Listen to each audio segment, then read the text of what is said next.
നന്നായിട്ട് നമ്മൾ പണവും അതുപോലെ സന്താനങ്ങളെയും മക്കളെയും എല്ലാം കൊടുക്കുമ്പോ അവർക്ക് നമ്മൾ ഹൈറിങ്ങനെ ഒളരിച്ച് അള്ളാഹ്ക്ക് വലിയ സ്നേഹമുള്ളത് കൊണ്ട് എന്റെ കച്ചവടമൊക്കെ അള്ള പുരോഗമിപ്പിക്കുകയാണ്, എനിക്ക് ധാരാളം മക്കളെ തരികയാണ്, എന്നെ അള്ളങ്ങനെ ഉഷാറാക്കുകയാണ് എന്ന് വിവരമില്ലാത്ത വിശ്വാസമില്ലാത്തവൻ വിചാരിച്ചു പോയോ?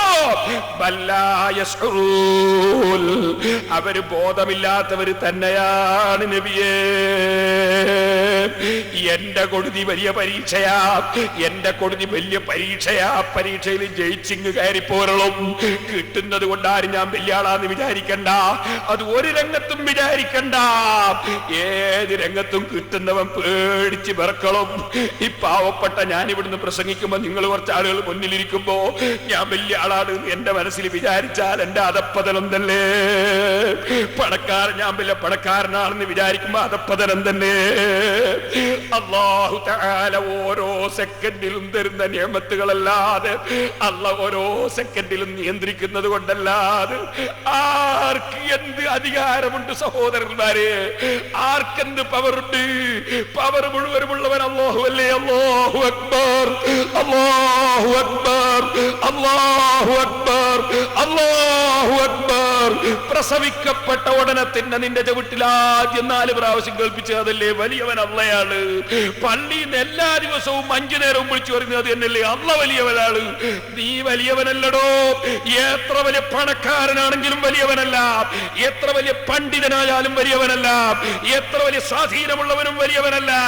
വലിയവൻ അള്ള മാത്രമാണ്. അള്ള പറയുന്നത് നമ്മളിങ്ങനെ കൊടുക്കുന്നത് കാണുമ്പോ നമ്മളിങ്ങനെ ഹൈറിങ്ങനെ കൊടുക്കുകയാണ്, നമുക്ക് വലിയ സ്നേഹമാണ് എന്ന് വിചാരിക്കുന്നുണ്ടോ വിശ്വാസമില്ലാത്ത ആൾക്കാരോ?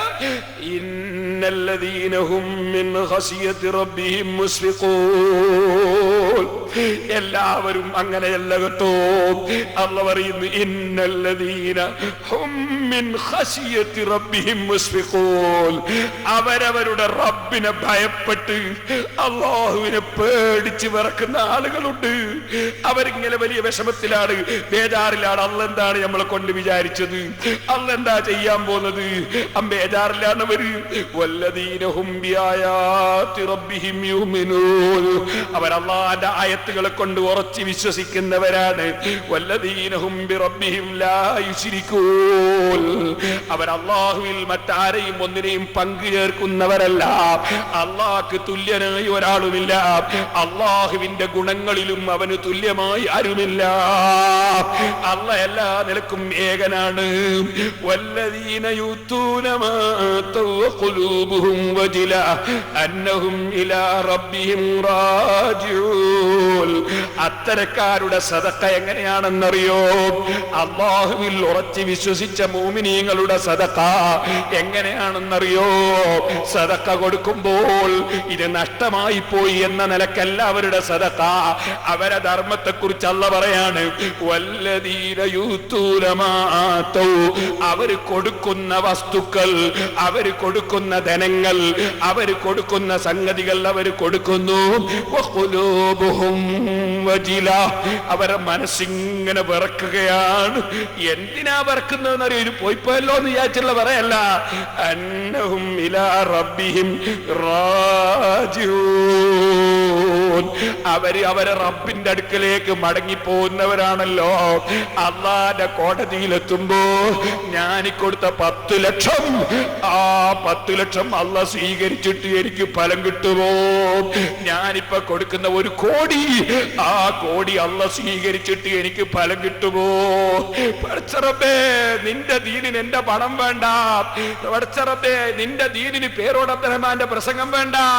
പടച്ചറബ്ബേ, നിന്റെ ദീനിന് ഞങ്ങൾ ആരും വേണ്ട. നീ നിന്റെ റബ്ബ്, നീ നിന്റെ ദീന് സംരക്ഷിക്കാൻ അധികാരമുള്ളവനും കഴിവുള്ളവനുമാണ്. എനിക്കെന്തെങ്കിലും നിന്റെ പൊരുത്തത്തിന് ചെയ്യാൻ സാധിച്ചിട്ട് നീ അതൊന്ന് സ്വീകരിച്ചു കിട്ടിയാൽ അത് വലിയ ഭാഗ്യം തന്നെ. റബ്ബിലേക്ക് മടങ്ങിപ്പോകുന്നവരാണല്ലോ, ആ ഒരു ചിന്തയാണ് അവരെ ഭരിക്കുന്നത്. അതുകൊണ്ട് കൊടുക്കുന്ന സമയത്ത് അവരെ ചിന്ത ഇത് പോയല്ലോ എന്നല്ല, ഇതൊന്ന് അള്ളാഹ് സ്വീകരിച്ചു കിട്ടേണ്ടിയിരുന്നു.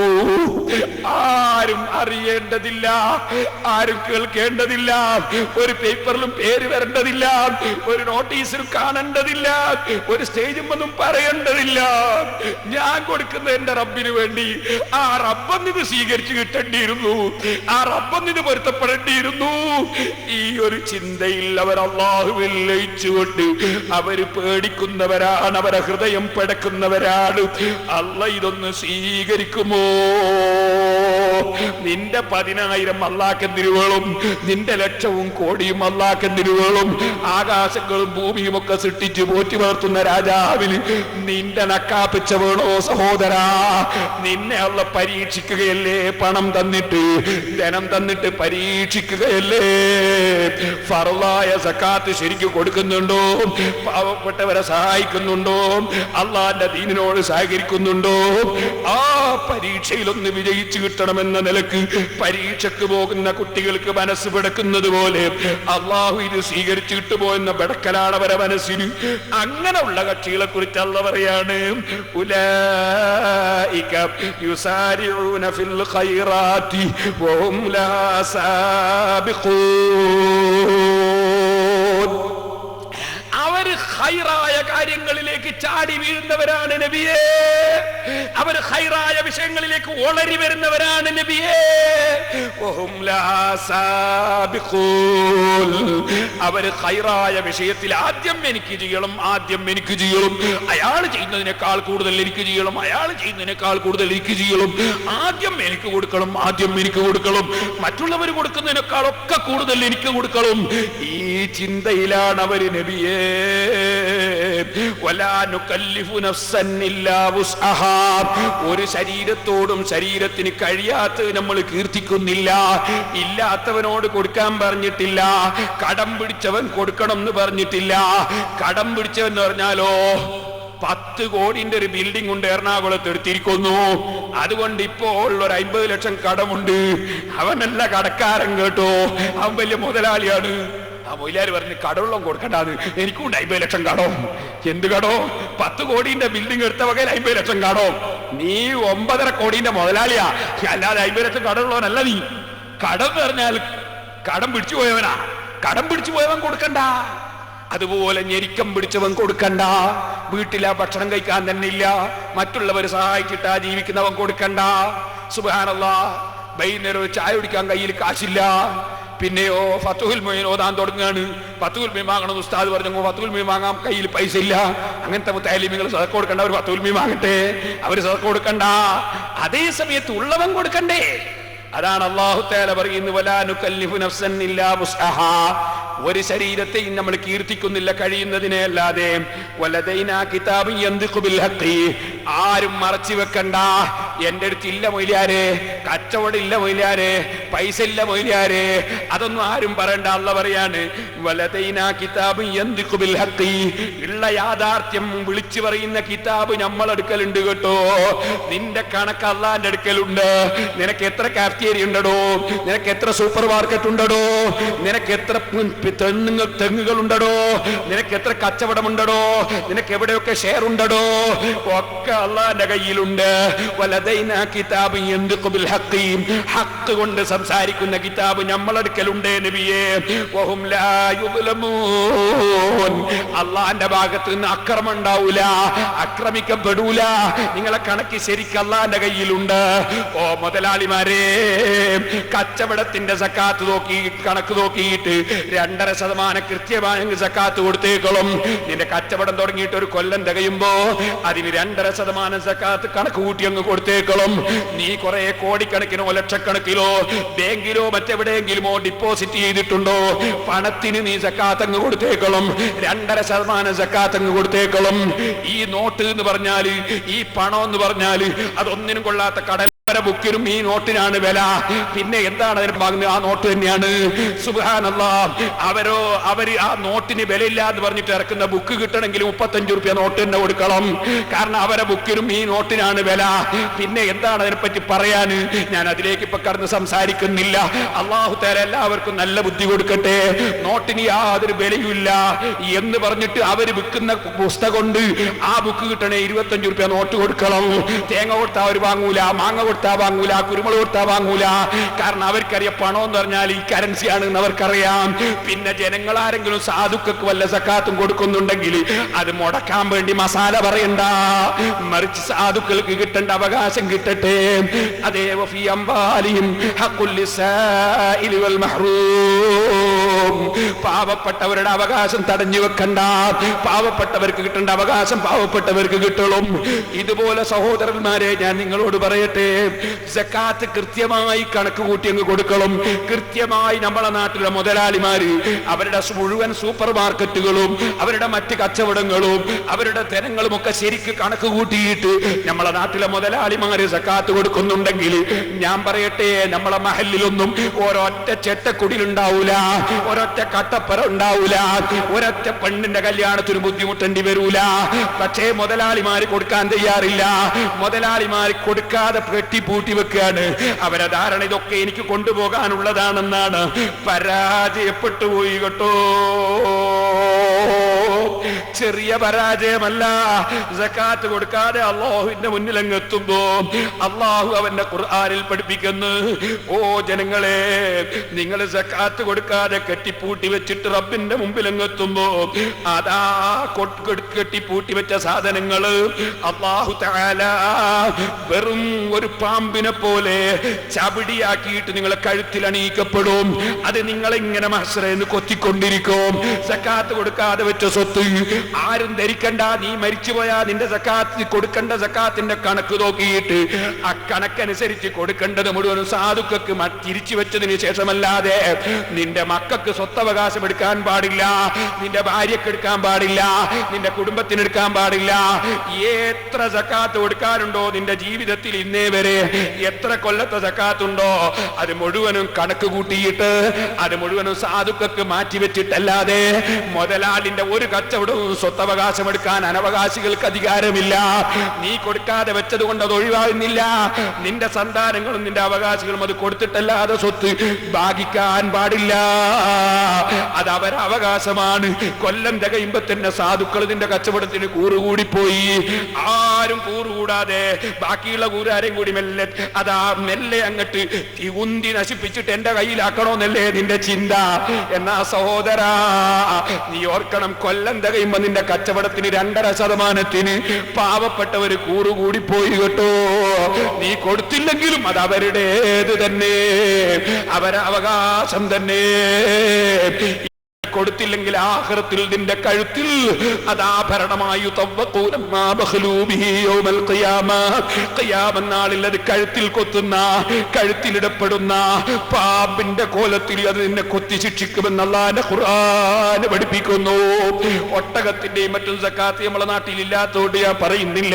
അത് കൊടുക്കാത്തവന്റെ കഴുത്തിൽ ഒട്ടകം കയറിയിരുന്നിട്ട് അതിനെയും വഹിച്ചുകൊണ്ട് മഹ്ശറയിലേക്ക് വരുമെന്ന് അല്ലാഹുവിന്റെ റസൂല് പറയുന്നു. സക്കാത്ത് കൃത്യമായി അങ്ങ് കൊടുത്തേക്കണം, സദഖ നന്നായി അങ്ങ് ചെയ്തേക്കണം. ധനം എന്ന് പറയുന്നത് മനുഷ്യന്റെ മനസ്സിന് വല്ലാത്ത പിടുത്തമുള്ള ഒരു സാധനമാണ്. അതാ ഖുർആനിൽ അല്ലാഹു പറഞ്ഞു, ഇന്നൽ ഇൻസാന ലിറബ്ബിഹി ലകനൂദ് വഇന്നഹു അലാ ദാലിക ലശഹീദ് വഇന്നഹു ലിഹുബ്ബിൽ ഖൈരി ലശദീദ്. മനുഷ്യൻ നന്ദി കെട്ടവനാണ്. മനുഷ്യൻ പണത്തോട് വല്ലാത്ത സ്നേഹമുള്ളവനാണ്. ഈ പണത്തോടുള്ള സ്നേഹം ആഖിറം നഷ്ടപ്പെടുത്തുന്ന സ്നേഹമായി പോകരുത്. ആഖിറം നിലനിൽക്കുന്ന വിധത്തിലുള്ള സ്നേഹമല്ലാതെ പണത്തിനെ പ്രേമിക്കണ്ട. അത് താഴ്ന്നൊരു സാധനം. ഒരു ദിവസം അതും വിട്ട് നീ പോകണ്ടേ. എത്ര മുതലാളിമാര് നമ്മളെ നാട്ടിൽ നിന്ന് മരിച്ചുപോയി. എത്ര വലിയ വലിയ മുതലാളിമാര് പോകുമ്പോ എന്താ കൊണ്ടുപോയത്? 3 കഷ്ണം തുണി കൊണ്ടുപോയി. 3 കഷ്ണം തുണി കൊണ്ടുപോയി. പിന്നെ എന്ത് കൊണ്ടുപോയി? പിന്നെ അവര് കുറച്ച് പരുത്തിയും കൊണ്ടുപോയി. വേറെ എന്ത് കൊണ്ടുപോയടോ? പോകുമ്പോ ഒന്നും കൊണ്ടുപോയിട്ടില്ല. അപ്പൊ നിനക്കുള്ളത് എന്താ? നിനക്കുള്ളത് നീ ധർമ്മം ചെയ്തത് നിന്റേത്, നീ സമ്പാദിച്ചു വെച്ചത് വേറെ ഉള്ളവരുത്. നിന്റെ ശേഷം ചിലപ്പോ മക്കൾ കള്ളുടിക്കുന്നുണ്ടാവും, അല്ലെങ്കിൽ മക്കൾ വേറെന്തെങ്കിലും ചെയ്യുന്നുണ്ടാകും. ചില മക്കൾ നന്നാക്കി മക്കളെ പോറ്റിയിട്ടുണ്ടോ? മക്കളെ ആലിമീങ്ങളുമായി ബന്ധപ്പെടുത്തിയിട്ടുണ്ടോ? മക്കളെ നന്നാക്കിയിട്ടുണ്ടോ? എന്നാ നിനക്ക് വേണ്ടി ചിലപ്പോൾ ധർമ്മം ചെയ്യുന്നുണ്ടാവും. അൽഹംദുലില്ലാഹ് ഖൈറ്. നേരെ മറിച്ച് നീ പണവും കൊണ്ട് പോകുമോ? പോവില്ലാന്ന് ഉറപ്പല്ലേ? അപ്പൊ ആഖിറത്തിന് വേണ്ടി പടച്ചവന് വേണ്ടി ധർമ്മം ചെയ്യണം. പക്ഷേ കഴിവില്ലാത്തവൻ കഴിവനുസരിച്ച് കൊടുത്താൽ മതി. ഓരോരുത്തന്റെ കഴിവ് നിന്ന് കൊണ്ട് കൊടുത്താൽ മതി. അതും ഖുർആൻ തന്നെ പറയുന്നുണ്ട്. നിങ്ങൾ ഒരിക്കൽ അനാവശ്യം ചെലവഴിക്കുന്നവരാകരുത്.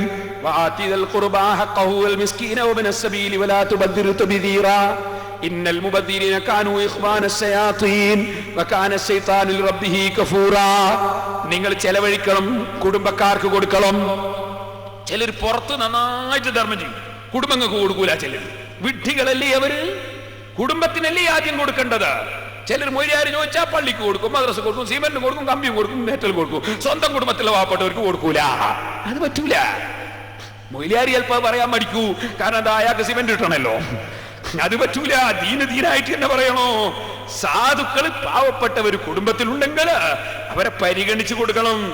വൽ മിസ്കീന, സാധുക്കൾക്ക് കൊടുക്കണം. വഴിയാത്രക്കാരൻ ബുദ്ധിമുട്ടുന്നു, അവന് കൊടുക്കണം. നീ അനാവശ്യം ചെലവഴിക്കുന്നവനാകരുത്. ഒരു കല്യാണത്തിന്റെ പന്തലിനും കത്തിനും കല്യാണത്തിന്റെ ദിവസത്തിലും എത്രയാ ചെലവഴിക്കുന്നത്? നമ്മളിങ്ങനെ ഇംഗ്ലീഷുകാരാകാൻ വേണ്ടി ഇങ്ങനെ ശ്രമിക്കുകയാണ്. ഹറാമോ ഹലാലോ ഒന്നും മസൂലൊന്നും ഇപ്പൊ ഞാൻ പറയുന്നില്ല. ഇംഗ്ലീഷുകാരാനെന്ത് പണിയുണ്ടെന്ന് എല്ലാവരും ആലോചിക്കുന്നത്. ഞാൻ ഇന്നാളൊരു ദിവസം ചെന്ന് നോക്കുമ്പോ വലിയ ആലിമീങ്ങളെ സദസ്സിൽ വരെ ഈ ഇംഗ്ലീഷുകാരെ ഫാഷനാ, എല്ലാവർക്കും താല്പര്യം. അങ്ങനെ വരികയല്ലേ? മൂലമാരെന്നെ താടി വരട്ടിയല്ലേ ചിലര്? തലയിലുള്ള അങ്ങ് എടുത്തുകൊണ്ട് ജോലിട്ട് അടുക്കല്ലേ? കാരണം ഇംഗ്ലീഷുകാരനാണോ? അള്ളാന്റെ റസൂൽ തലപ്പാവ് ധരിച്ചിട്ടാ നടക്കല്. അപ്പൊ ഇംഗ്ലീഷുകാരനാവില്ലല്ലോ. എല്ലാവർക്കും ആഗ്രഹം അങ്ങോട്ടാണല്ലോ. കാരണം ഇമാമായിട്ട് അമേരിക്കനല്ലേ? അമേരിക്ക നിൽക്കാന്ന് ഞാൻ ബഹുമാനിച്ച് വിളിച്ചോന്നല്ല, വെള്ളരിക്കാന്ന് പറയുമ്പോൾ പറഞ്ഞതാ. ഈ അമേരിക്കനല്ലേ എല്ലാരും തുടരുന്നത്? എന്തൊരു മുസീബത്താ റബ്ബേ. ഞാൻ വിചാരിക്കുകയാണ്, ഇപ്പെല്ലാം കൂടി എന്തായി? ഒരേ കല്യാണത്തിന് വിളിച്ചു, കാര്യമായിട്ട് മൊയ്യാരെ മുദരിസിനെ വിളിച്ച്, കാലിയാരെയും വിളിച്ച്, പിന്നെയോ ഖത്തീബിനെയും വിളിച്ച്, മൊയ്യാരെ വിളിച്ച്, തങ്ങളെയും വിളിച്ച്. എന്നിട്ടോ നോക്കുമ്പോ ഈ പള്ളിയിലെ കാലിയാര്, അല്ലെ പള്ളിയിലെ മൊയ്യാര്, അല്ലെ പള്ളിയിലെ മുദരിസ്, അല്ലെ പള്ളിയിലെ തങ്ങള് ഭക്ഷണം കഴിക്കണമെങ്കിൽ എന്ത് വേണോന്നറിയോ? തങ്ങൾ മെല്ലെ പോയിട്ട് ഒരു പ്ലേറ്റ് എടുക്കുക, പിന്നെ ഒരു സ്പൂണും എടുക്കുക. എന്നിട്ടോ തങ്ങള് മെല്ലെ പോയിട്ട് ക്യൂ നിൽക്കുക. എന്നിട്ട് ആ അടുക്കളയിൽ നിന്ന് ആ ചൂടോടെ തങ്ങളെ പ്ലേറ്റിൽ എടുത്ത് ഇടുക. എന്നിട്ട് തങ്ങൾ ഏതെങ്കിലും ഒരു ഇരുത്തിമ കൊണ്ടുപോയി ഇരുന്നിട്ട് തങ്ങൾ ചോറ് വയ്ക്കണോ? അപ്പൊ കാര്യമായ രംഗന്മാർ ഇറങ്ങിയങ്ങോവും ചോറ് വയ്ക്കാതെ. അവനിപ്പോ ഇറക്കാനും അത് അറിയുന്നുണ്ടാവില്ല. അതുപോലെ കാര്യമായ ആരും നിങ്ങൾ ഇറങ്ങിയങ്ങോവും ഭക്ഷണം കഴിക്കാതെ വീട്ടുകാരനെ അറിയുണ്ടാവില്ല. അപ്പൊ ഇവന്റെ ഭക്ഷണം ആര് കഴിച്ചു എന്നറിയങ്ങള്? ഇനി യാതൊരു മടിയില്ലാത്ത ആൾക്കാരൊക്കെ കഴിച്ചു. കാര്യമായിട്ടുള്ള ജാപത്തിലൊന്നും ഭക്ഷണം കഴിക്കാതെ ഇറങ്ങി പോയിട്ടുണ്ടാവും. കാരണം ഇത് പോയി നിൽക്കാൻ ഇവന്റെ മനസ്സനുവദിക്കൂല. അപ്പൊ എന്നോടൊരു മൊയ്യാര് പറഞ്ഞു, ഞാൻ ഭക്ഷണം കഴിക്കാൻ എനിക്ക് പോകുന്നതാണ്. അപ്പൊ ഞാൻ പറഞ്ഞു, ഒന്നും പറയല്ലേ, കാരണം കുറച്ച് ദിവസം കഴിഞ്ഞാൽ നമ്മളെ വരയിലുണ്ടാവും അങ്ങനെ തന്നെയെന്ന് പറഞ്ഞു ഞാൻ. കാരണം അങ്ങനെയാണ്, കുറച്ച് ദിവസം കഴിയുമ്പോൾ എന്റെ വരയിലുണ്ടാവും. ചിലപ്പോൾ അങ്ങനെയാണ്, ദുനിയാവിന്റെ ഹാൽ അങ്ങനെയാ. അപ്പോ ആ രൂപത്തിൽ ദുനിയാവ് ഇങ്ങനെ പോവാണ്. ദുനിയാവിന്റെ പിന്നാലെ നമ്മളും പോവാണ്. നടക്കുന്നില്ല തെളിക്കണമെന്ന് പറഞ്ഞില്ലേ? ആ മാതിരി ആക്കില്ലാതെ പിന്നെ നിർവാഹം ഉണ്ടാവില്ലല്ലോ. അപ്പൊ സഹോദരന്മാരെ, ഞാൻ പറഞ്ഞു വന്നത് ഒക്കെ ഇംഗ്ലീഷായി പോവാണ്. നമ്മൾ ആലോചിക്കണം, ഏത് വിഷയത്തെക്കുറിച്ചും ആലോചിക്കണം. മാനമായൊരു വീട്ടിലേക്ക് ഒരാളെ ക്ഷണിച്ചാൽ അദ്ദേഹത്തിന്റെ മുന്നിലേക്ക് ഭക്ഷണം അങ്ങോട്ട് കൊണ്ടു കൊടുക്കുന്നതല്ലേ അതിന്റെ മാന്യത? ആ ഭക്ഷണം വിളമ്പുന്നതല്ലേ മാന്യത? നേരെ മറിച്ച് വീട്ടിൽ മാന്യന്മാര് വന്നാൽ നിങ്ങൾ അവിടെ പോയി എടുത്ത് കഴിച്ചോളൂ എന്ന് പറയുന്നത് മാന്യതയാണോ? പക്ഷെ അത് ഇംഗ്ലീഷുകാരോടുള്ള ഇത്തിബായിന് വേണ്ടി അങ്ങോട്ട് പോയി കഴിക്കൽ സുന്നത്താക്കി കണക്കാക്കാൻ പോവുകയാണ്. എന്തെല്ലാം നടപടികളാണ് വരാൻ പോകുന്നത്? ഞാൻ ആ ഭാഗത്തേക്കൊന്നും വിശദമായി കടക്കുന്നില്ല. നമ്മൾ നമ്മുടെ ആത്മീയത ജീവിതത്തിൽ പകർത്തി ജീവിക്കണം. എത്രയാണ് അനാവശ്യം ചെലവഴിക്കുന്നത്? കണക്കില്ല. പന്തലിനെത്രേ, കത്തിനെത്രേ, സുബ്ഹാനല്ലാഹ്. പക്ഷെ ഒരു പാവപ്പെട്ട പെണ്ണിന്റെ കല്യാണത്തിന് ഒരു പവന് ചോദിച്ചാലോ വലിയ വല്ലാത്ത വിഷമം. നേരെ മറിച്ച് ഇവന്റെ പന്തലിന്റെ കല്യാണത്തിന്റെ പന്തല് എത്ര പറമ്പിലാ കൊണ്ടുപോയിട്ടത്? എത്രയാണ് അതിനെ ചെലവഴിച്ചത്? യാതൊരു വിഷമവും ഇല്ല. ഞാൻ അതിനെ സംബന്ധിച്ചൊന്നും പറയുന്നില്ല. അതേസമയത്ത് വേറെ ചിലര് എന്തെങ്കിലും ഒരു സദഖ കൊടുക്കുന്നുണ്ടേ മുടക്കാനേ. റബീഉൽ അവ്വൽ 12-ന് നേരത്തെ മൗലിദിനെ പറ്റി നേരത്തെ അറബികൾ പറഞ്ഞല്ലോ. റബീഉൽ അവ്വൽ 12-ന് ഭക്ഷണം കൊടുക്കുന്നു. അപ്പൊ ചില അതില് ഇപ്പൊ ഈ ഭക്ഷണം ആർക്ക് വേണോ? ചോറെല്ലാരും പൊറുക്കൂല്ലേ? പിന്നെ എന്തിനിപ്പം ഭക്ഷണം കൊടുക്കുന്നത്? നമുക്ക് അരി കൊടുത്താൽ പത്തിരി വേണ്ടവർക്ക് പത്തിരി ചൂടാ, കഞ്ഞി വേണ്ടവർക്ക് കഞ്ഞി വെക്കാം, പിന്നെ വേണ്ടാത്തൊരു വിത്ത് പൈസ ആയിക്കൂടെ, നമുക്ക് അരി കൊടുത്തൂടെ? നല്ല ആശയാന്ന് തോന്നും കേട്ടു നോക്കിയാൽ. ഉള്ളിൻ്റെ ഉള്ളിൽ വഹാബിയാണ്, ഉള്ളിൻ്റെ ഉള്ളിൽ മുജാഹിദാണ്. എന്തേ ഇവൻ ഇത് മുടക്കാനുള്ള ഏർപ്പാട് തുടങ്ങുക, ആസൂത്രിതമായി തുടങ്ങാന്. അപ്പൊ നിങ്ങൾ ആ മുജാഹിദിനോട് ചോദിക്കണം, നല്ലൊരാശയാണ് പറഞ്ഞത് അരി കൊടുക്കുക എന്നുള്ളത്. നിന്റെ മകന്റെ കല്യാണത്തിന് നമുക്ക് അങ്ങനെ ആക്കണം. നിന്റെ മകളെ കല്യാണത്തിന്, മുജാഹിദിന്റെ മകളെ കല്യാണത്തിന് എല്ലാവർക്കും അരി കൊടുക്ക. എന്നാ പൊരേ കൊണ്ടൊരു പത്തിരി ഇടാലോ, കഞ്ഞും വെക്കാലോ, വേണേ വിറ്റ് കൈസിയാക്കാലോ. അപ്പൊ നോക്കുമ്പോ മുജാഹിദിനെ പറ്റില്ല. മോളെ കല്യാണത്തിന് അതുപോലെ ബിരിയാണി വെച്ച് കൊടുക്കണം. എന്താ കാരണം?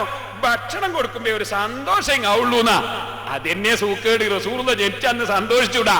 ആ സന്തോഷം ഇല്ലാതാക്കാനായി ഭക്ഷണം മുടക്കാൻ പോയതുവേ. അതിനാ ഇവൻ അരിയാക്കാന്ന് അഭിപ്രായം പറഞ്ഞത്. ആ സന്തോഷം മുടക്കാനാ. ഓ സഹോദരന്മാരെ, അത്തരത്തിലുള്ള ഏതെല്ലാം രോഗാണുക്കളുണ്ടോ ആ രോഗാണുക്കളെ മുഴുവനും മുന്നിൽ കണ്ടുകൊണ്ട് പ്രതിവിധി തേടണം. ഞാൻ ആ ഭാഗത്തേക്കൊന്നും ഇപ്പൊ വിശദമായി കടക്കുന്നില്ല. ഉദ്ഹിയ്യത്ത് അറുക്കണം. പെരുന്നാളിനോടനുബന്ധിച്ച് പാവപ്പെട്ട ജനങ്ങളുണ്ട്. നിങ്ങളൊന്ന് ചെന്ന് നോക്ക്. കുണ്ടുതോടിലും തൊട്ടിൽ പാലത്തും അതിന്റെ അപ്പുറം വയനാട്ടിലുമൊക്കെ എത്ര ആളുകളാണ് അവിടെ പാവപ്പെട്ടവർ ഉദ്ഹിയ്യത്ത് അറുക്കുന്നത്. അവിടെയുള്ള ജമാഅത്ത് ഇസ്ലാമിക്കാര് പരസ്യമായി പറയുന്നു, സുന്നികളെ ജുമഅക്ക് പോയാൽ ഉദ്ഹിയ്യത്തിന്റെ ഇറച്ചി കൊടുക്കൂല, പെരുന്നാളിന്റെ നരിയും കൊടുക്കൂല, സുന്നികളെ ജുമഅക്ക് പോയവർക്ക് ഒന്നും കൊടുക്കൂല, കല്യാണം നടക്കുമ്പോൾ സഹകരിക്കൂല. ചിലര് പറഞ്ഞു മയ്യത്ത് മൈതാനിയിൽ മറവിയാനും സമ്മതിക്കൂല. അപ്പൊ ഒരു പാവം മനുഷ്യന്മാർ എന്നോട് പറഞ്ഞു, ഞാൻ ഓല ഷെഡ് കെട്ടി ചുമ നടക്കുന്ന സമയം ഒരു പാവം മനുഷ്യന്മാർ, ഉസ്താദെ മയ്യത്തും മറമാടാൻ സമ്മതിക്കൂല എന്നാ പറയുന്നത്, മൈതാനിയിൽ നിന്നാ സുന്നീന്റെ കൂടെ കൂടിയാള്. ഞാൻ പറഞ്ഞു, നിങ്ങൾ മരിച്ചു തന്നാ മറുപാട് നേരം ഞാൻ ഏറ്റുന്നു പറഞ്ഞു. നിങ്ങൾ മരിച്ചെങ്കിൽ തന്നാലും മറുപാട് കാര്യം ഞാൻ ഏറ്റുന്നു. പിന്നെ ഇതുവരെ ഒരാളെ മറുപാടാനായിട്ടില്ല. അങ്ങനത്തെ കുറെ ഭീഷണിപ്പെടുത്തുന്നവരുണ്ട് ലോകത്ത്. അവരോട് കൂടിയാലേ അങ്ങനെയായിപ്പോ ഇങ്ങനെയായിപ്പോ എന്നൊക്കെ പറഞ്ഞു ഭീഷണി. അള്ളാഹുവിൽ വിശ്വസിക്കണോ? അള്ളയാ കൊടുക്കുന്നത്, അള്ളയാ തടയുന്നത് ആദ്യം ഉറപ്പിക്കണോ? ഈ മനുഷ്യന്മാരെ ഒന്നും ഉറപ്പിക്കണ്ട. മനുഷ്യന്മാർക്ക് ആയിരിക്കാം മുഖ്യമന്ത്രിയുടെ കസേരക്ക് ഉറപ്പുണ്ടോ? ഒരു തെരഞ്ഞെടുപ്പ് കഴിയുമ്പോ മുഖ്യമന്ത്രി എത്ര പ്രാവശ്യം മാറുന്നുണ്ട്? ആയിരിക്കാ ഇവിടെ ഉറപ്പുള്ളത്? ഉറപ്പുള്ളവരുണ്ട്. കസേര ധരിക്കാത്തവൻ, കസേര ധരിക്കാത്തവൻ, ഞെരുക്കം സംഭവിക്കാത്തവൻ, അധികാരത്തിന് കുറച്ചിൽ സംഭവിക്കാത്തവൻ, അതാണ് റബ്ബുൽ ആലമീൻ. ആ റബ്ബുൽ ആലമീനായ റബ്ബിനെ കൊണ്ടുറപ്പിക്കണം. ആ റബ്ബില് മനസ്സ് തിരിയണം. അവർക്കാ സ്വർഗം, അവർക്കാണ് അർശിന്റെ തണല്, അവർക്കാണ് അള്ളാഹുവിന്റെ പൊരുത്തം. ഞാൻ നീട്ടി സംസാരിക്കുന്നില്ല. അപ്പൊ ഉദ്ഹിയ്യത്ത് പറഞ്ഞു വന്നത്, ഞാൻ ഈ നാദാവരയിലുള്ള മുതലാളിമാര്, അള്ളാഹു ചിലവർക്ക് ബർക്കത്ത് ചെയ്യട്ടെ, ഞാൻ അവരോട് പറഞ്ഞു, അള്ളാഹു, ഞാൻ അവരെ പേര് പറയുന്നില്ല, അവർ ചിലപ്പോൾ ഇഷ്ടപ്പെട്ടില്ലെങ്കിലോ, ഞാൻ അവരിൽ ചിലരോട് പറഞ്ഞു, നിങ്ങൾ ഉദ്ഹിയ്യത്ത് ഇറക്കണം, നിങ്ങൾക്ക് ഉണ്ടാക്കാൻ കഴിയും, നിങ്ങളധികം ദുബായിലാണ്ടാകുക, നിങ്ങൾക്ക് അറക്കാനും കൊടുക്കാനൊക്കെ ബുദ്ധിമുട്ടാണ്. നിങ്ങൾ ഉദ്ഹിയ്യത്ത് ഇറക്കാനുള്ള സംഖ്യ ഏൽപ്പിക്കൂ, കുറ്റ്യാടിയിൽ നിന്ന് ഉദ്ഹിയ്യത്ത് ഇറത്തിട്ട് പാവപ്പെട്ട സുന്നിയൊക്കെ വിതരണം ചെയ്യും. അതുപോലെ കുറ്റ്യാടിയുടെ പരിസരങ്ങളിൽ വിതരണം ചെയ്യും. നിങ്ങൾ ഏൽപ്പിക്കൂ. അൽഹംദുലില്ലാഹ് കൊല്ലത്തിൽ ഉദ്ഹിയ്യത്ത് ഇറക്കുന്നവരുണ്ട് അവിടെ. ഇങ്ങനെ ഏൽപ്പിച്ചിട്ടാ. ഞാൻ ഇവിടെയും പറയാ, ഒരു ബുദ്ധിമുട്ടും വേണ്ട, നമുക്ക് ഇവിടുന്ന് അർത്ഥം വിതരണം ചെയ്യാമല്ലോ. സാധുക്കൾ ഇതിന്റെ ചുറ്റും ധാരാളമുണ്ട്. ഉദ്ഹിയ്യത്തിന്റെ മാംസം അവർ കഴിക്കട്ടെ, നമുക്കും കഴിക്കാലോ.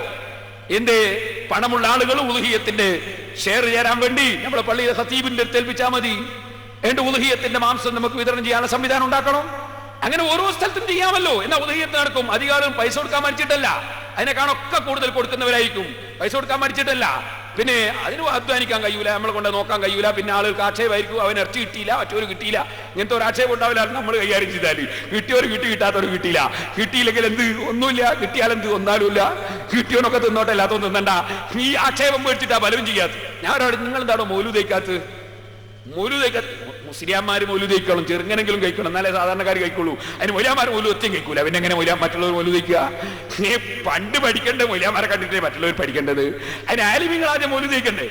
ഇന്ന് ആരോ എന്നോട് പറഞ്ഞു, ഞാൻ ഇന്നലെ പറഞ്ഞിരുന്നു, എന്ത് ബെല്ലടിക്കുമ്പോ അപ്പുറത്തും സംസാരിക്കാൻ പറ്റുന്നേ ബെല്ല് വെക്കണം വീട്ടിൽ. എന്നാൽ പെണ്ണുങ്ങൾ പുറത്തിറങ്ങാൻ ഒക്കും. പിന്നെ എന്നോട് അങ്ങനെ ഇപ്പൊ എല്ലാവർക്കും ബെല്ല് വെക്കാൻ കഴിയോ? മൊയ്ലാമാരെല്ലാം വെച്ചിട്ടുണ്ടോ എന്ന് ചോദിച്ചിട്ടുണ്ടെന്നാല് ഞാൻ പറഞ്ഞു, ഞാൻ വെച്ചിട്ടുണ്ട്. മറ്റുള്ളവരാരും എന്നെ കണ്ടിട്ട് എനിക്കിപ്പോ എല്ലാവരും ബെല്ല് വാങ്ങി കൊടുക്കാൻ കഴിയോ? അപ്പൊ ഞാൻ പറഞ്ഞത്, ഓരോരുത്തർ നന്നായാൽ അതായില്ലേ. അപ്പൊ നമ്മളെന്ത് വേണോ? മൗലൂദി നമ്മൾ എങ്ങനെ ആള് കൂടുതൽ വേണ്ട, കൈവനുസരിച്ച് മതി. നമ്മളെ വീട്ടിൽ നിന്ന് റസൂലുള്ളാഹിന്റെ മദ്ഹ് റബീഉൽ അവ്വൽ ആയാലൊന്നും ചൊല്ലണം. ഒരാളെങ്കിലും വിളിച്ച് ഭക്ഷണം കൊടുത്തേക്കണം. ഒറ്റൊരാളായാലും തിരക്കില്ല. അതിനെ വിളിച്ച് ഭക്ഷണം, സന്തോഷത്തിന് ഭക്ഷണം കൊടുക്കും. അതുപോലെ ഉദ്ഹിയ്യത്ത് കഴിയില്ലെങ്കിൽ നമ്മൾ ഒത്താശ ചെയ്തു കൊടുക്കണം. കഴിയുന്നവർ അതിന് ഷെയർ ചെയ്യണമെങ്കിലും ഇറക്കണം. അതിന്റെ മസ്കലകളിലേക്കൊന്നും പങ്കെടുക്കില്ല. മസ്കല അറിയാത്തൊന്നല്ലല്ലോ ഇപ്പോൾ പ്രശ്നം, സംഗതി നടക്കുന്നില്ല എന്നുള്ളതല്ലേ. അപ്പൊ പാവപ്പെട്ട ആളുകൾക്ക് കൊടുക്കാൻ എൽബിയോട്. പിന്നെ അത് കിട്ടിയില്ല, ഒരാളോട് പോലും എന്തായിക്കാത്, അതിന് ഒരാൾ ക്ഷണിച്ച് മറ്റേ ക്ഷണിച്ചില്ല എന്നൊക്കെ പറഞ്ഞു ആക്ഷേപമായി പോകും. അങ്ങനെയൊക്കെ ചിന്തിച്ചപ്പോൾ ദുനിയാവിലൊന്നും നടക്കും. അള്ളാനെ പേടിച്ച് നടക്കണമെന്ന് ഞാൻ പറഞ്ഞത്. മനുഷ്യന്മാരെ പേടിക്കരുത്, അള്ളാനെ ഭയപ്പെട്ട് ജീവിക്കണം. അപ്പൊ നമ്മൾ എല്ലാ കാര്യത്തിലും നന്മയിലൊക്കെ നമ്മൾ മുന്നിൽ വേണം. ഖൈറായ കാര്യങ്ങളിൽ ഉളരുന്നവർ, ചാടി വീഴുന്നവരാകണം മുഅ്മിനീങ്ങൾ. അവർക്കാണ് അല്ലാഹു സ്വർഗം കൊടുക്കുന്നത്. ഈ ചിന്ത നമ്മുടെ ഖൽബിൽ വേണം. മക്കൾ ജനിച്ചാൽ അഖീഖത്തറുക്കണം. അഖീഖത്തറുക്കുക എന്ന് പറഞ്ഞാലോ, ആൺകുട്ടിയാണെങ്കിൽ 2 വയസ്സുള്ള ആടിനെ 2 എണ്ണം അറുത്താൽ ഏറ്റവും നല്ലതാണ്. 1 അറുത്താലും മതി. അതിന്റെ മാംസം വിതരണം ചെയ്യുക, വേവിച്ചിട്ട് കൊടുക്കുന്നതാ കൂടുതൽ നല്ലത്.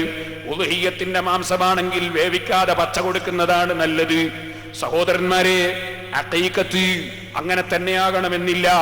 ഉദ്ഹിയ്യത്തിന് ഷെയർ ചേരുന്നത് പോലെ ഒരു ഒട്ടകത്തിന്റെയോ, ഒട്ടകം പോട്ടെ നമ്മളെ നാട്ടിൽ പറയേണ്ടതില്ല, പോത്തിന്റെയോ കുട്ടന്റെയോ അങ്ങനെ 2 വയസ്സുള്ള അത്തരം മൃഗങ്ങളുടെ 7-1 കൊണ്ടും അഖീഖത്തറുക്കാം. 7 മക്കൾക്കും കൂടി ഒരു പോത്തിനർത്താലും മതി. അപ്പം മകന് വയസ്സ് 14 ഉസ്താദെ, ഒന്നിന്, മറ്റേന് 12 ആയി, മറ്റേന് 9 ആയി, മറ്റേന് 8 ആയി.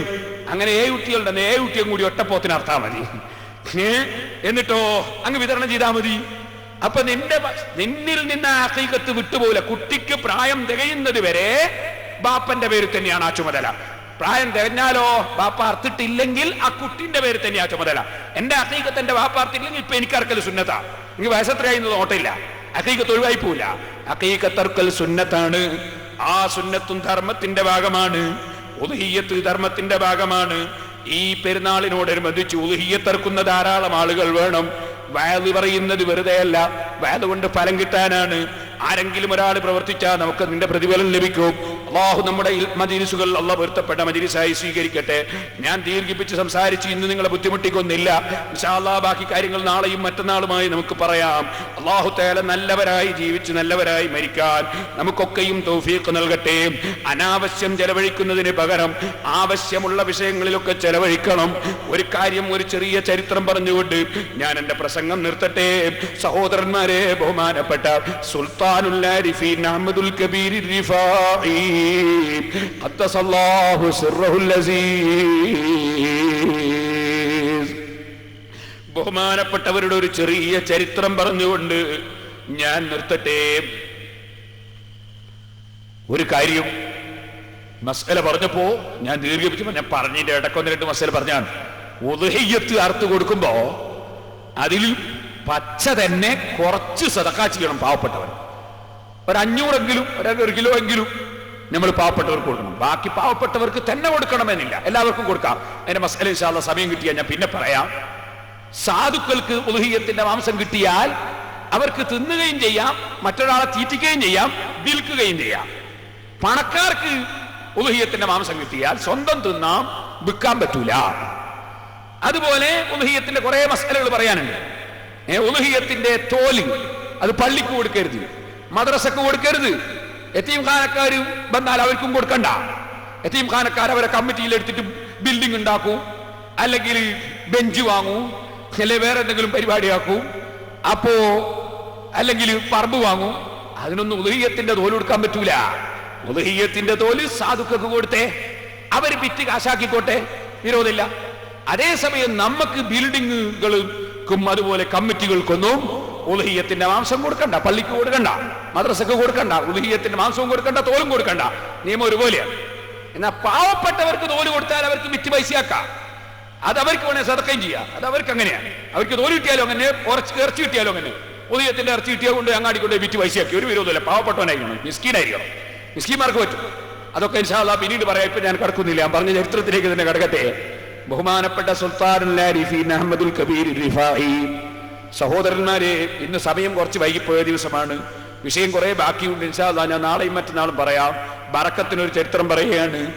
വലിയ മഹാനും വലിയ കറാമത്തുമുള്ള ആളാണല്ലോ. ബഹുമാനപ്പെട്ടവരുടെ സമീപത്തേക്ക് അതാ വരുന്നു. ഉവൈന എന്ന് പറയുന്ന പ്രദേശത്തുള്ള ഒരു ഖതീബ്, പള്ളിയിലെ ഖതീബാണ്.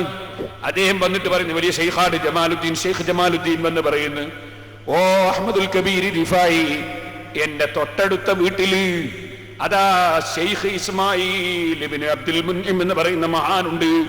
എന്റെ തൊട്ടടുത്ത ആളാണ്. അദ്ദേഹത്തിന് ഒരു 1-ാം നമ്പർ തോട്ടമുണ്ട്. എന്റെ അടുത്ത തോട്ടമാണ്. ആ തോട്ടമൊന്ന് എനിക്ക് കിട്ടണമെന്ന് ഞാൻ കുറെ ദിവസമായി ആശിക്കുന്നു. ഞാനതിന് വില പറഞ്ഞിട്ട് അയാൾ വിൽക്കുന്നില്ല. ഷെയ്ഖ് അവറുകളൊന്ന് എന്റെ കൂടെ വന്നിട്ട് ആ തോട്ടമൊന്ന് എനിക്ക് തരാൻ വേണ്ടി പറയണം, വില കൊടുക്കാം. ബഹുമാനപ്പെട്ട അഹ്മദുൽ കബീർ റിഫായി റളിയല്ലാഹു അൻഹു അങ്ങോട്ട് ആളെ പറഞ്ഞേക്കാതെ ബഹുമാനപ്പെട്ടവർ ആ മഹാനെ കാണാൻ, ഷെയ്ഖ് ഇസ്മായിൽ ഇബ്നു അബ്ദുൽ മുൻഇമിനെ കാണാൻ അങ്ങോട്ട് ചെന്നു. നീ നിന്റെ തോട്ടം ഇയാൾക്ക് വിൽക്കണം, കേശ് ഞാൻ വാങ്ങിത്തരാമെന്ന് പറഞ്ഞപ്പോ ബഹുമാനപ്പെട്ട ഇസ്മായിൽ ഇബ്നു അബ്ദുൽ മുൻഇം എന്ന് പറയുന്ന മഹാൻ ബഹുമാനപ്പെട്ട അഹ്മദുൽ കബീർ റിഫായി തങ്ങളോട് പറഞ്ഞു, അതിന് എത്ര വില പറഞ്ഞാലും ഞാൻ വിൽക്കാൻ ഉദ്ദേശിക്കുന്നില്ല ഷെയ്ഖേ. എത്ര പറഞ്ഞിട്ടും വിൽക്കുന്നില്ല. അപ്പൊ ബഹുമാനപ്പെട്ടവർ ഒന്നും കൂടി പറഞ്ഞു, നിങ്ങൾ ആ തോട്ടം അദ്ദേഹത്തിന് അത്യാവശ്യമുള്ളത് കൊണ്ടാ പറയുന്നത്, നിങ്ങളത് വിറ്റാൽ അദ്ദേഹം വേണ്ട പൈസ ഞാൻ വാങ്ങിച്ചു തരാം. ബഹുമാനപ്പെട്ടവർ പറഞ്ഞു, ഞാനത് ഷെയ്ഖ് എന്നോട് ആവശ്യപ്പെടുകയാണെങ്കിൽ വിൽക്കാം, പക്ഷേ ഞാൻ പറയുന്ന വില തരണം. ഓ, നീ പറയുന്ന വില തന്നേക്കാൻ പറഞ്ഞോളൂ. ഉടനെ തന്നെ ഷെയ്ഖ് ഇസ്മായിൽ റഹിമഹുല്ല പറയുന്നു, അത്ലുബു മിന്നി, അതേ സയ്യിദി തസ്തരീഹി മിന്നി ബിഖസ്രിൻ ഫിൽ ജന്ന, സ്വർഗത്തിൽ എനിക്കൊരു മാളിക വില തരണം. ദുന്യാവിലെ പണം എനിക്ക് വേണ്ട, സ്വർഗത്തിൽ എനിക്കൊരു മാളിക വില തരണം. അതിന് നിങ്ങൾ തയ്യാറുണ്ടെങ്കിൽ തരാം. ഇസ്മായിൽ എന്നോരിൽ ചോദിച്ചോരു തോപ്പ് അയവിലേക്ക് തരുമോന്ന് കേട്ടോവർ, ദുന്യാവിലുള്ള മുതലെന്നിൽ വേണ്ടാന്ന് ദുഷ്കരമായി 4 സ്വർഗം കൊടുത്തോവർ. അതേ റിഫായി മാലയിൽ നിങ്ങൾക്ക് കാണാം ഈ സംഭവത്തിന്റെ സൂചന. അങ്ങനെ ബഹുമാനപ്പെട്ടവർ പറഞ്ഞു, ദുന്യാവിലൊന്നും വേണ്ട, തോട്ടം ഞാൻ വിൽക്കാൻ പറ്റിയ സ്വർഗത്തിൽ മാളിക തരണം. ബഹുമാനപ്പെട്ട അഹ്മദുൽ കബീർ റിഫായി അങ്ങ് കേട്ടപ്പോ ശരീരത്തിന്റെ കളറങ്ങ് മഞ്ഞൊളിച്ചു പോയി. ഉടനെ തന്നെ ഒരൽപ്പം ചോപ്പ് സംഭവിച്ചതുപോലെ തോന്നി. ബഹുമാനപ്പെട്ടവർ ചോദിക്കുകയാണ്, എന്താണ് നിങ്ങൾ ഈ പറയുന്നത്? ഞാനതിനാരാണ് മോനെ? എന്ത് ഞാനതിനാരാണ്?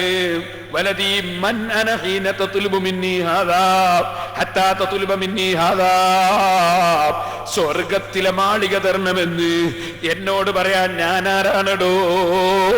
ബഹുമാനപ്പെട്ട ഷെയ്ഖ് ഇസ്മായിൽ റഹിമഹുല്ലാ പറയുന്നു, അത്ലുബു മിന്നി മമാറത്ത മിനദ് ദുനിയാ, ഞാൻ മറ്റൊന്നും ആശിക്കുന്നില്ല, എനിക്കതല്ലാതെ മാ ഉരീദു ശൈഅൻ മിനദ് ദുനിയാ സിവാ മാ ദകർതു, നിങ്ങൾ വേറൊന്നും എനിക്ക് തന്നിട്ട് കാര്യമില്ല.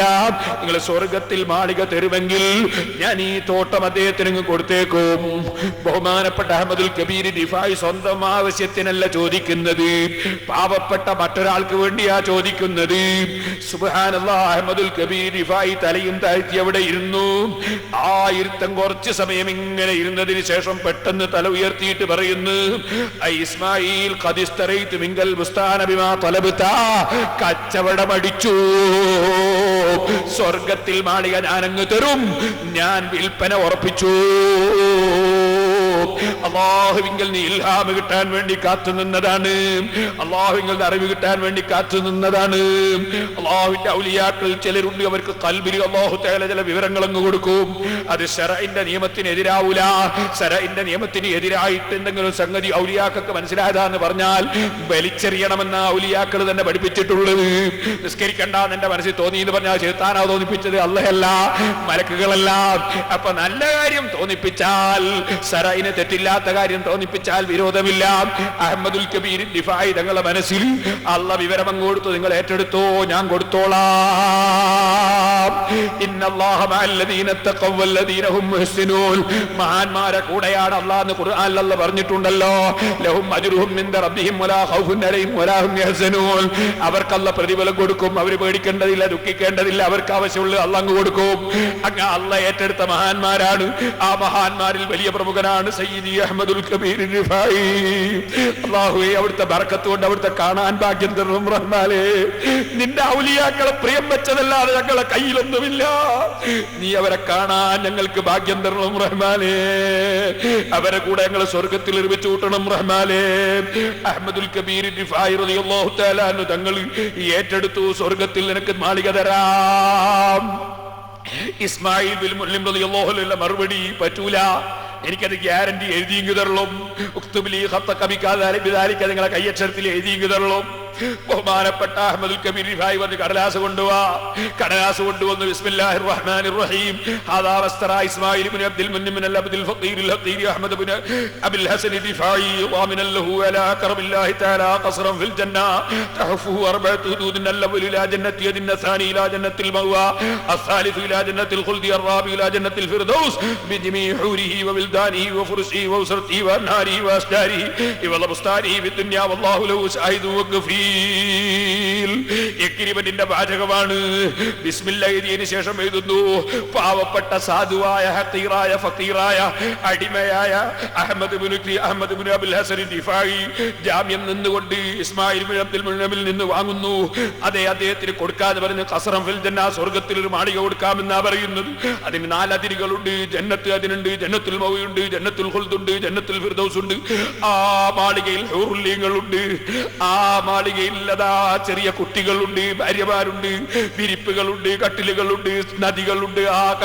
ആ മാളികയുടെ തൊട്ടടുത്ത് നല്ല നല്ല നദികൾ ഒഴുകുന്നുണ്ട്, നല്ല തോട്ടങ്ങളുണ്ട്, മരങ്ങളുണ്ട്.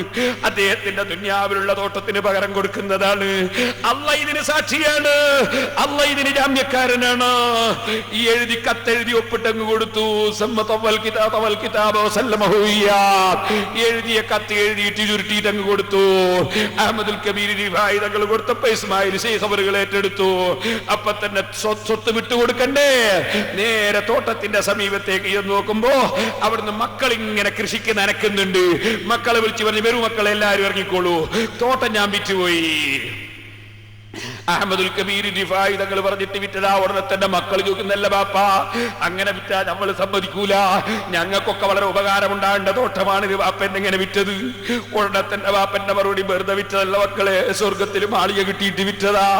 തന്നത് ചില്ലറക്കാരനല്ല, സുൽത്താനുൽ ആരിഫീൻ അഹ്മദുൽ കബീർ റിഫായി അല്ലാഹ് തരുമെന്ന് മൂപ്പരേറ്റെടുത്തതാണ്, അങ്ങനെ വിറ്റതാണ്.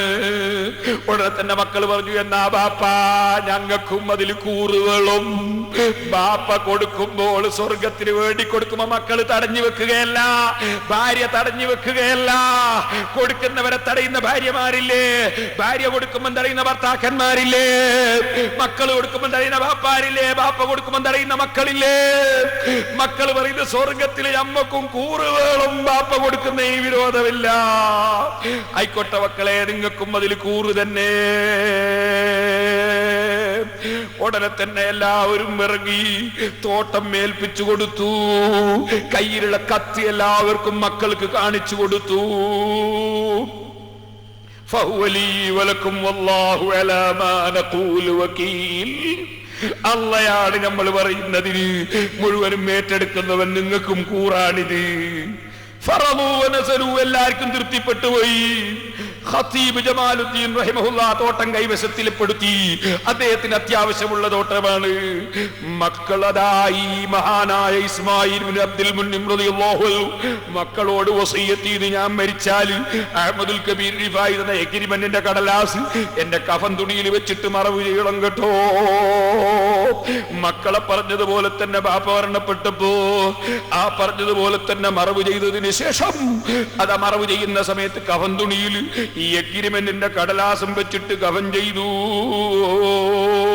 സഹോദരന്മാരെ, അങ്ങനെ കത്ത് കൊടുത്തത് അതിൽ മറവ് കത്ത് ആ കഫൻ തുണിയിൽ വെച്ച് മറവ് ചെയ്ത് അങ്ങനെ പിറ്റേ ദിവസം പിറ്റേ ദിവസം നേരം വെളുത്തപ്പോ മിനൽ ഗദി പിറ്റേ ദിവസമായപ്പോ ഈ മക്കള് സിയാറത്തിന് വേണ്ടി ബാപ്പന്റെ കബറും വെറുത്തുന്നു പോയി. ചെന്ന് നോക്കുമ്പോ വജദു അലാ ഖബ്രിഹി മക്തൂബൽ, ആ കബറിന്റെ മുകളിലൊരു എഴുത്ത് കാണുന്നു. എഴുത്തങ്ങനെ തന്നെ കൊണ്ടുവന്നു. അഹ്മദുൽ കബീർ റിഫായി തങ്ങളെ ഏൽപ്പിച്ചു. അതാണ് നിങ്ങൾക്ക് കാണാം, ദുനിയാവിലുള്ള മുതലെന്നിൽ വേണ്ടാന്ന് ദുഷ്കരമായി 4 സ്വർഗം കൊടുത്തോവർ. 4 സ്വർഗം അതിരി വെച്ചുകൊണ്ട് സ്വർഗത്തിലെ മാളിക കൊടുത്തു.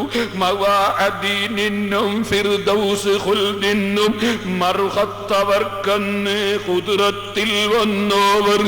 മനീദം ഖത്ത് ഖാബിറിൻ പുറത്തിന് മക്കൾ എടുത്ത് വലി കയ്യിൽ കൊടുത്തോവർ. കത്തെടുത്ത് കൊണ്ടുവന്ന് അഹ്മദുൽ കബീർ റിഫായി തങ്ങളെ കയ്യിൽ കൊടുത്തു. അത് പൊളിച്ച് വായിച്ചു നോക്കുമ്പോ സുബ്ഹാനല്ലാഹ്, അതിലുള്ളത് ഖുർആനിൽ നിന്നൊരായത്താണ്. ആയത്തിന്റെ ഭാഗമാണ്. ആയത്തെന്താണ്? ഖദ് വജദ്നാ മാ വഅദനാ റബ്ബുനാ ഹഖ്ഖാ, ഖദ് വജദ്നാ മാ വഅദനാ റബ്ബുനാ ഹഖ്ഖാ. നമ്മൾ അല്ലാഹുവിന്റെ പൊരുത്തത്തിനും സ്വർഗത്തിനും വേണ്ടി കൊടുത്താൽ അല്ലാഹ് സ്വർഗം തരുമെന്ന് പറഞ്ഞതല്ലേ. ആ റബ്ബ് അവന്റെ വാഗ്ദത്വം ഹക്കായ നിലക്ക് നിർവഹിച്ചു കഴിഞ്ഞ് എനിക്കത് കിട്ടിക്കഴിഞ്ഞിട്ടുണ്ട് കേട്ടോ. ഇതറിയിക്കുന്ന കത്താണ്. ആ കത്താണ് എടുത്തുകൊണ്ടുവന്ന് ശൈഖിന്റെ കയ്യിൽ കൊടുത്തത്. മനീദം ഖത്ത് ഖാബിറിൻ പുറത്തിന് മക്കള് എടുത്ത് വലി കയ്യിൽ കൊടുത്തോവർ. സഹോദരന്മാരെ, ഈമാനുകളും എന്ത് കൊടുക്കുമ്പോഴും ഈമാനുകളും അല്ലാഹ് തരും, ദുനിയാവിലും തരും, ആഖിറത്തിലും തരും. ഈ ചിന്തയോടെ അല്ലാതെ ഒന്നും കൊടുത്തു പോകരുത്. നന്നായി നല്ല നിലക്ക് കൊടുക്കണമെന്ന് ഓർമ്മപ്പെടുത്തുന്നു. ഞാൻ എന്റെ വാക്കുകൾ നിർത്തുന്നു. എല്ലാവരും എഴുന്നേറ്റ് നിൽക്കണം.